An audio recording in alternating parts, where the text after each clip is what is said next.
So we've been on a little bit of a car journey for a run around, I suppose, because we've had the camper vans, they've been rented out, and I guess my car isn't really the vibe or the size that we need for when we go surfing. Yeah, we've kind of been cursed by success. We've got these two perfect, I wouldn't say perfect, we've got these two camper vans that are great for taking the surfboards down to the beach with. Yeah. When they're both rented out, we're like, okay, we want to go surfing, how are we going to get there? And it's just they've both been rented out at the same time, which has been really nice. But Or broken down.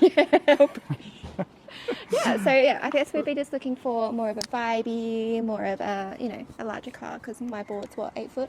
Yeah, and we've never had a four-wheel drive, so when we were thinking about getting a new car, we came up with a little bit of a checklist. What was the first one? 4-wheel drive. Yeah. Number 2 for me had to be an old Toyota, so it fits in with the rest of the fleet. And number 3? Cute. Yeah, it had to be pretty cool. Had to be cute. We needed something with a bit of style. And just a bonus that the board fits. Yeah, well, no, okay, that was a requirement too. Yeah. So I had a look online, found something that seemed really good, priced a little bit high for me, and there was no way we could get to inspect it. It was in a bit of a remote part of Australia. So took a huge risk, negotiated hard on the price, and in the end sent a stranger on the internet $17,000 for our new car, sight unseen. Yes, and just hoping it would arrive on the truck that we paid for, and hoping that it looks like the videos. Hopefully it's not this big and I didn't buy a toy car. It's a toy car from Tinu. Yeah, or it's just a shell without an engine in it. And today's the day we're supposed to be receiving that car. Yeah, so we're a little bit nervous.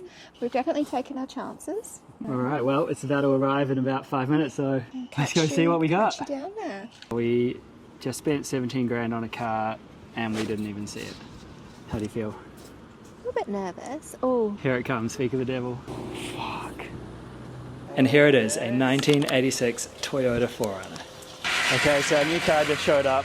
We still don't know what sort of condition it's in. Wow.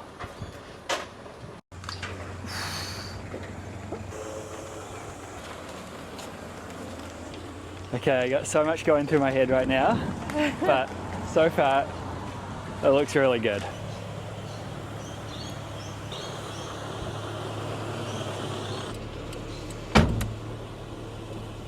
Man, I don't even get to drive it first.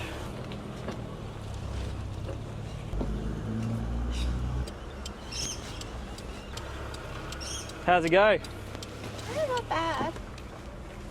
Okay, so one of the main reasons we wanted this specific model of Toyota is because the whole rear of the car basically lifts off, essentially turning it into a convertible.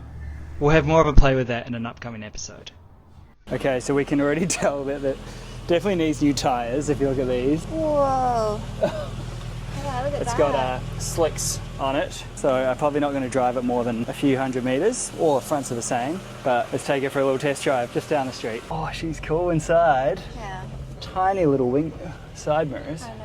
Can we get bigger ones? Yeah, but they won't look good. We should get like the Hello Kitty ones. Yeah, we should. It's gonna take a while to like get the hang of driving manual again. Yeah. Oh yeah, those brakes are really hard to push. Just doesn't seem to It's just go. firm, hey? Yeah. All right. You ready to see the coolest feature? If I press this button here. Oh! Hello! All right. Let me know if any smoke. It's fine. Looks more like dust. Okay. Yeah, it's probably been sitting a while. Looks more like red dirt kind of thing. Board check. Okay. Test number 1. Does the board fit? Okay. So we just discovered the seats go almost completely flat in the back here. And now we're going to give the board a test. Oops. Oh, look at that. Not bad. That's perfect. And we can even leash dragging it the whole way to the beach.